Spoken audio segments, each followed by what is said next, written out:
ଲାଙ୍ଗୁଳା ନରସିଂହ ଦେବ 18 ବର୍ଷ ବୟସରେ ଦକ୍ଷିଣକୁ ଯୁଦ୍ଧ କରିବାକୁ ଯାଆନ୍ତି। ଦାକ୍ଷିଣାତ୍ୟ ବିଜୟରେ ବିପୁଳ ଧନରତ୍ନ ଧରି 3 ବର୍ଷ ପରେ ପ୍ରତ୍ୟାବର୍ତ୍ତନ କରନ୍ତି। ପିତା ଅନଙ୍ଗ ଭୀମଦେବ ସେ ଏଯାଏଁ ସିଂହାସନ ରୂଢ଼।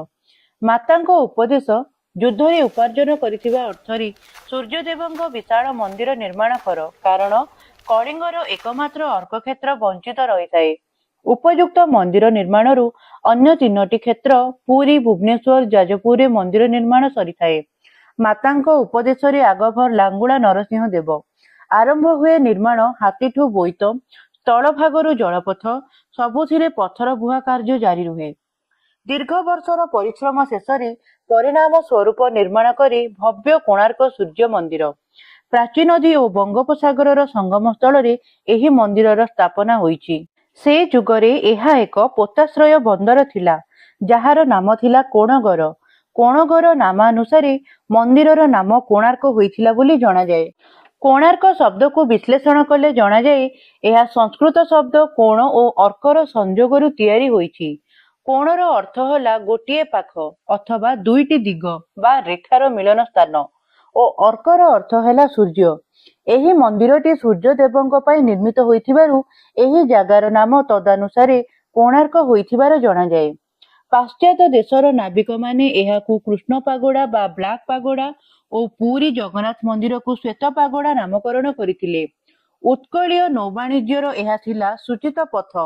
ଏହି ମନ୍ଦିର ଦ୍ୱୟ ନାବିକଙ୍କ ନିମନ୍ତେ ଥିଲା ଦିଗ ସୂଚିତ ପଥ। କଳିଙ୍ଗବାସୀ ବିଭିନ୍ନ ଦେଶ ସହିତ ବାଣିଜ୍ୟିକ କାରବାର କରୁଥିବାର ଅନେକ ପ୍ରମାଣ ଏଠାରୁ ମିଳିଛି।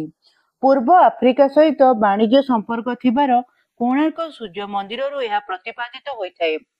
ଅନୁଧ୍ୟାନ ଯୋଗ୍ୟ ଯେ ଆଫ୍ରିକା ଜଙ୍ଗଲରେ ଜିରାଫ ପ୍ରାଣୀ ଦେଖାଯାଆନ୍ତି। କୋଣାର୍କ ମନ୍ଦିରରେ ଜିରାଫର ଚିତ୍ର ମଧ୍ୟ ରହିଛି, ଯାହାକି ପୂର୍ବ ଆଫ୍ରିକା ସହିତ କଳିଙ୍ଗର ସମ୍ପର୍କ ଥିବାର ସୂଚନା ମିଳିଥାଏ। ପୁନଶ୍ଚ ଗବେଷଣାରୁ ଜଣାଯାଏ, ଖ୍ରୀଷ୍ଟପୂର୍ବ 587ରୁ 550 ମଧ୍ୟରେ ଚୀନର ସମ୍ରାଟ ଯେଉଁ ଧାତବ ମୁଦ୍ରା ପ୍ରଚଳନ କରିଥିଲେ, ତାହା ଉତ୍କଳର ପ୍ରଭାବ ବୋଲି ଅନୁମାନ କରାଯାଏ।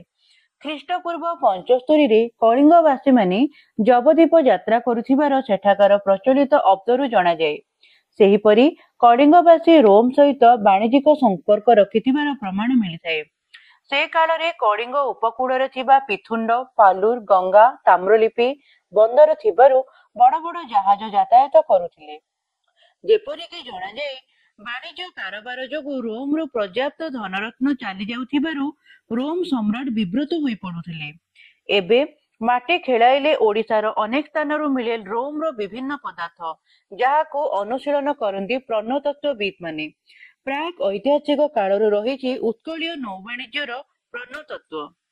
କଳିଙ୍ଗବାସୀ ଉତ୍ତରରେ ଗଙ୍ଗାଠାରୁ ଦକ୍ଷିଣରେ ଗୋଦାବରୀ ପର୍ଯ୍ୟନ୍ତ ଏବଂ ପୂର୍ବରେ ବଙ୍ଗୋପକୂଳରେ ଥିବା ତାମ୍ରଲିପ୍ତି, ଦନ୍ତପୁର, କଳିଙ୍ଗନଗର, ପାଲୁର ପ୍ରଭୃତି ବନ୍ଦରଗୁଡ଼ିକୁ ନୌବାଣିଜ୍ୟର କେନ୍ଦ୍ର ଭାବେ ପ୍ରଚଳନ କରି ଆସୁଥିଲେ। ଖ୍ରୀଷ୍ଟୀୟ 2ୟ ଶତାବ୍ଦୀରେ ଗ୍ରୀକ ଲେଖକ ଭୌଗୋଳିକ ଗ୍ରନ୍ଥକୁ ରଚନା କରିଛନ୍ତି। ସେଥିରେ ଉଲ୍ଲେଖ ରହିଛି କଳିଙ୍ଗର ଅନେକ ବନ୍ଦର, ବାଣିଜ୍ୟ କେନ୍ଦ୍ରର ନାମ ଓ ଠିକଣା। ତାଙ୍କ ମତରେ ସେ ସମୟରେ ପାଲୁର, ବରୁଣ, କଟିକର୍ଦ୍ଦମ, ନନିସେନ, କୋଣଗର, କୋଣାର୍କ, କୋଶାମ୍ବ, ମନନ, ଚିଣ୍ଡସ, ପିଥୁଣ୍ଡ ଇତ୍ୟାଦି ବାଣିଜ୍ୟ ପାଇଁ ଅନୁକୂଳ କେନ୍ଦ୍ର ଥିଲା।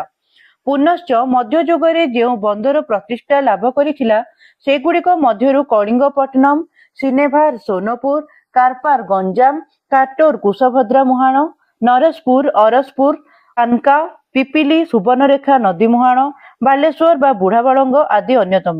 ମୁଖ୍ୟତଃ ତାମ୍ରଲିପ୍ତି କୋଣାଗାର ବା ଆଧୁନିକ କୋଣାର୍କ ସୂର୍ଯ୍ୟ ମନ୍ଦିର ନିର୍ମାଣ ହୋଇଛି, ତାହା ବର୍ତ୍ତମାନ ବିଲୁପ୍ତ ପ୍ରାୟ। 4ର୍ଥ ଶତାବ୍ଦୀରେ ଫାୟାନ କଳିଙ୍ଗ ବନ୍ଦର ଦେଇ ତାମ୍ରଲିପ୍ତିଠାରେ ପହଞ୍ଚିଥିଲେ। ତାଙ୍କ ବିବରଣୀରୁ ଜଣାଯାଏ, ଯାହାକି ଆଧୁନିକ ମେଦିନପୁର ଜିଲ୍ଲାର ପୂର୍ବ ରୂପନାରାୟଣ ନଦୀର ପଶ୍ଚିମ ତୀରରେ ଅବସ୍ଥିତ। ପ୍ରାଚୀନ ଯୁଗରେ ଏହା କଳିଙ୍ଗର ଅନ୍ତର୍ଗତ ଥିଲା। ଆପଣମାନଙ୍କୁ ଯଦି ଭିଡ଼ିଓଟି ଭଲ ଲାଗେ ତାହେଲେ ସେୟାର କରନ୍ତୁ ଏବଂ ସବସ୍କ୍ରାଇବ କରନ୍ତୁ।